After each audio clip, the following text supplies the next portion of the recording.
बंधुओं, जब मैं कक्षा 10 में पढ़ रहा था, उस समय का एक संस्मरण आपसे साझा करना चाह रहे हैं। सन 1982 में मार्च में फाइनल एग्जाम होना था और फरवरी में लगभग हमने श्रीमद् भागवत गीता का एक श्लोक याद किया। हमारे पाठ्य पुस्तक में, वो संस्कृत के पाठ्य पुस्तक में था, और एक ऐसा श्लोक पूछा जाता था प्रश्न पत्र में कि जो उस प्रश्न पत्र में ना आया हो ऐसा श्लोक लिखें, उस पर 2 नंबर मिलता था।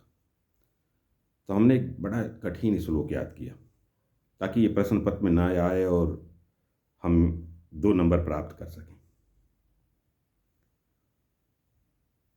उसे सुनाते हैं।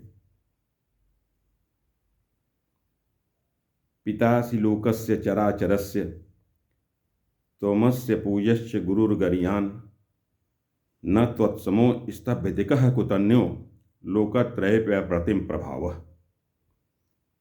यह अक्षरशः हमने वहाँ लिखा और हमें पूर्ण अंक मिला होगा। सच्चाई यह है कि श्रीमद् भागवत गीता हमारे देश, सनातन परंपरा और भारतीय संस्कृति की एक ज्ञानमय समृद्ध धरोहर है, क्योंकि भारत की जो ज्ञान परंपरा है उसकी एक समृद्ध धरोहर है और वो उसमें वेद, वेदांत, उपनिषद, पुराण सबके सार जो है सारगर्भित हैं। गीता एक निचोड़ है और मान्यता यह है कि महाभारत युद्ध के दौरान भगवान श्री कृष्ण ने युद्ध के दौरान ही अर्जुन को गीता का उपदेश किया था। तो ये तो बहुत सुंदर बात कि अगर यह भगवत वाणी है, अपने आप में स्वतः गुरु ग्रंथ है। भगवान कृष्ण को जगत गुरु कहा, वंदे कृष्णम जगत गुरु। भगवान कृष्ण को जगत गुरु कहा जाता है और उनके द्वारा अगर ये विरचित है तो कितनी सुंदर बात है और हमारे देश की समृद्ध धरोहर है। इसीलिए हमारे प्रधानमंत्री यशस्वी श्री मोदी जी भारत में जब कोई भी विदेशी अतिथि आता है तो उसे अपनी ज्ञान परंपरा की समृद्ध धरोहर के रूप में, कि भारत प्राचीन काल से ही ऋषि मुनियों का, महर्षियों का, मनीषियों का देश है, उसकी समृद्ध परंपरा के स्वरूप में, परिचय के स्वरूप में, उपहार स्वरूप श्रीमद् भागवत गीता भेंट करते हैं, देते हैं, ताकि वो भी रूबरू हो सके कि भारत की प्राचीन परंपरा कैसे, भारत कैसा समृद्धशाली था। ज्ञान विज्ञान सब में भारत की समृद्धि अपना एक छाप छोड़ती है पूरे विश्व पटल पर। और साथ ही साथ आपको बताएं कि गीता का भाष्य तिलक जी ने जेल में किया था, बाल गंगाधर तिलक ने। महात्मा गांधी ने भी गीता का भाष्य किया और आदि जगतगुरु श्री शंकराचार्य महाराज जी ने भी गीता का भाष्य किया और इस्कॉन के संस्थापक श्री प्रभुपाद स्वामी जी ने भी गीता का भाष्य किया।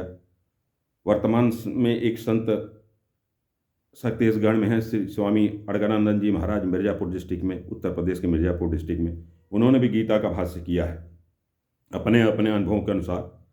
और भूदान आंदोलन के प्रणेता श्री विनोबा भावे जी ने भी गीता का भाष्य किया हुआ है।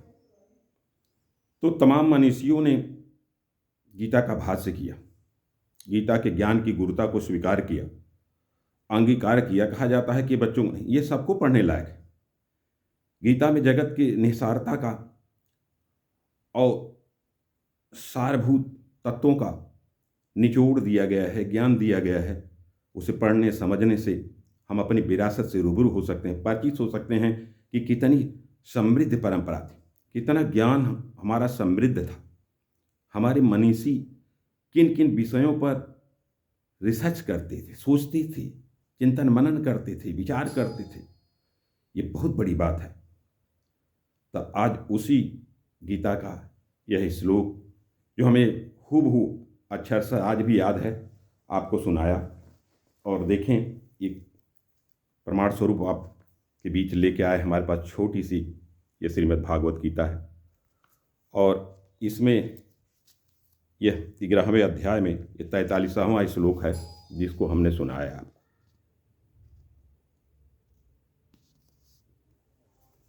तो अगर अच्छा लगे तो आगे भी शेयर करिएगा, और